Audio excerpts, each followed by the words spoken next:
Were Chad Daybell, Chris Watts, and Scott Peterson framed? Their families say they were framed. I don't believe either of them were framed. I think they're all guilty as charged.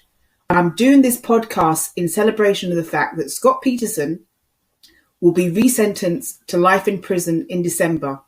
And apparently there will be a sentencing hearing that will be live on a court channel, and I'll be watching. Apparently Scott Peterson is going to break his silence after many, many years. This is what's coming up on this podcast. I realize I'm going to have to do this podcast in 2 parts.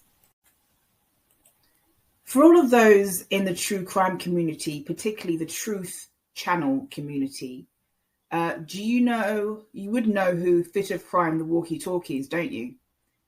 Yes, well, my relationship with her in the past hasn't been great. But do any of you actually know that when she started her channel, or I don't know if she changed channels or she started a new one. By the way, I think she's very well spoken and I do actually enjoy her content. I will absolutely admit that. And I'm not an enemy of hers. I just don't particularly get along with her. And I'll tell you why. When she first started her channel, I think it was an exercise or Pilates or yoga channel. It was an exercise channel, keep fit channel. And then she moved in to true crime. And she changed the name. And I think she's changed the name several times. Nothing wrong with changing the name of your channel. People do it all the time. But when I first started to watch her, she was basically defending Chris Watts. She was saying that she didn't think that he did it. Do any of you actually know that? She was saying that she felt sorry for Chris Watts and she didn't think that he was guilty of the crime that he was convicted of. I just thought that would be an interesting thing to tell you because her tune has completely changed. Completely changed. I'll tell you some more about her probably another time, but I have nothing against her. We just don't particularly get on well together. So this is a response video to people who come to my channel and leave nasty comments. It doesn't happen very often, but it's starting to happen the more I'm on YouTube and the more, viewership I get and the more, my channel is a slow burner and that's fine. I actually kind of prefer it that way. A few people have come to my channel and left nasty comments because I don't agree that Chad Daybell, Chris Watts and Scott Peterson were framed. I don't believe either of them were framed, and I'm going to tell you why. I didn't start this channel to change your opinion or to change your mind. People are entitled to their own opinions. And of course, as somebody with an opinion myself, I am going to be critical of people at times. But you are entitled to your own opinion. I'm not trying to force my opinion on you. That would be very arrogant of me. However, I'm going to tell you why I think that Chad Daybell, Chris Watts and Scott Peterson are guilty. And I'm also going to tell you how their families have tried to claim that they were either framed or railroaded, and the crafty ways in which their families have tried to either get them out of trouble, get them a trial, or get them out of prison. Because I've done my research and I'm well schooled on this. And I'm also going to compare Scott Peterson to Chris Watts, because Scott Peterson will be resentenced to life in prison in December after his death sentence was overturned. And there's still an appeals process going on for him, I think. However, it's not going very well at the moment. And so Scott Peterson is officially not on death row, but I don't know if they're going to keep him in San Quentin or they're going to move him. But just as Chris Watts' family have hidden behind channels and bashed Shanann, Scott Peterson's family have also hidden behind accounts. And if you criticize him in any way, they will literally verbally attack you. And I'm going to explain what I mean by that in a few moments. And I'm going to talk about the criticism that I've gotten recently for saying why I believe Chris Watts is guilty. I'm going to talk about why I believe Chad Daybell is guilty. And I'm going to talk about why I believe that Chad Daybell, Chris Watts and Scott Peterson are the dumbest criminals to ever walk the face of the earth. I had a really rude woman come to my channel, and she pretended that she was asking me questions respectfully, but in actual fact, she wasn't interested in my answer. She had already made up her mind before I gave her the answers, but she was very good at posing her questions as if she was doing so respectfully, although I saw right through her straight away. She wrote, her first comment was, from the fact CW killed her, fact, where is your evidence?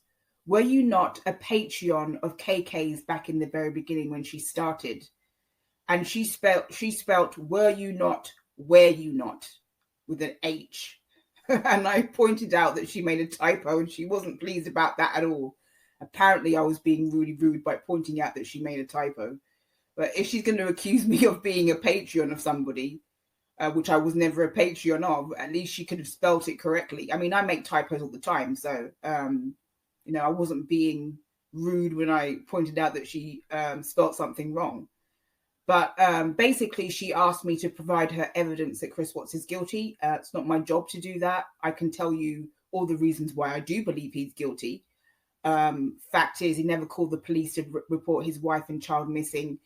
You have a husband that doesn't call the police to report his wife and child missing, and you have her best friend who's more concerned about her whereabouts than her own husband. That tells you he's guilty right there. How he looked at the screen, the camera showing him backing up his truck into the driveway, how panicked he looked. He had his hands on his head because he knew what he was doing. He knew what he was seeing when he watched himself backing up the car in his driveway at that time of the morning. What was he doing backing up his vehicle, truck in the driveway at that time of the morning or night when most people are indoors or asleep? And that happened around the time frame of the murders and the disposal. So for me to say that he's innocent based upon all that would be quite ridiculous. And then you have Chris Watts saying that he didn't know where his family was, and then he led investigators to the bodies.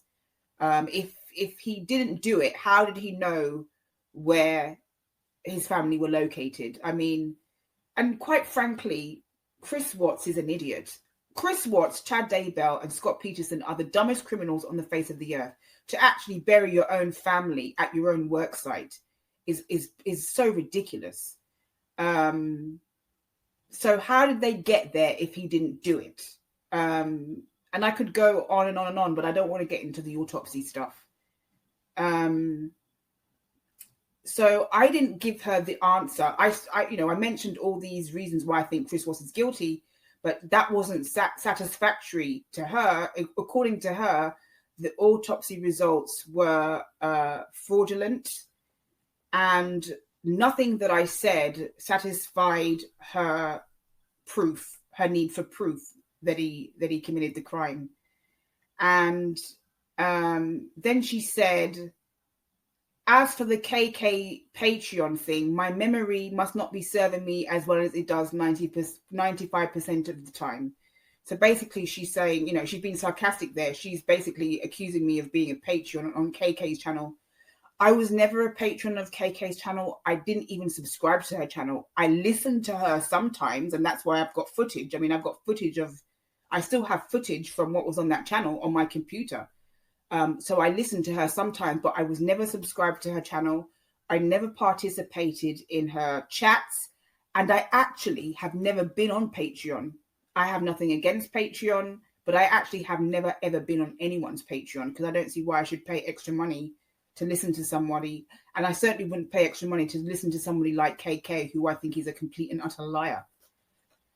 So, but nothing that I would have told this woman would have satisfied her me answering, because she'd already made up her mind, and she'd already accused me of being a Patreon of KK. She'd already made up her mind that Chris Watts isn't guilty. But you would have to be really naive to think that somebody who actually led investigators to those bodies, and those bodies were buried or located at his own workplace. I mean, how dumb can you be? How stupid can you be to put your family in the location where you work as a field coordinator? Brain going south with all of these guys. Chad Daybell, Chris Watts, Scott Peterson, all their brains were going south, and they just didn't think about what they were doing. They didn't thoroughly think about what they were doing, and that's why they got caught eventually.